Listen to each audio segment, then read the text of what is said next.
to shooting and killing Seth Smith for absolutely no reason, just because he was white. Full disclosure, what I'm about to explain is extremely controversial. I don't know if anybody understands what I'm about to explain the way I do. I don't think it's necessarily right, but prepare to be annoyed or triggered in some way, no matter how you think about this. Repeat events are composed of a thought and an action. Now, in this case, the murderer had the thought that white people were in some way deserving to die, and this led directly to the action that one such white person did die. Now, this arrow we can break up into several different events. We can call this a descriptive event. We can also call it a normative event.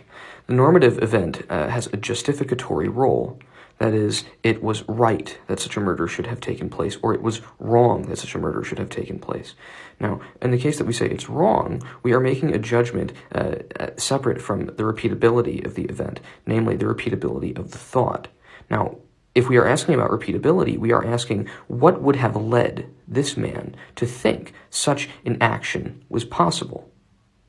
What set of repeat circumstances would have led through the descriptive and the normative description to such an action?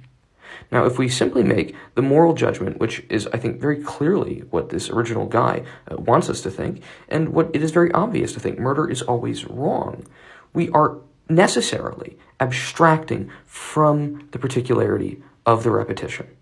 We are not asking why this person thought this at all. Now you could say, well, why should you even think this? Isn't this just a kind of moral particularism, moral relativism? Isn't murder always wrong? And the answer is yes. Murder is always wrong.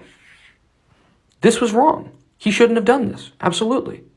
But if we look at the repeat context, it is very clear what's happening here. White supremacy allows actions that disaffect black people disproportionately.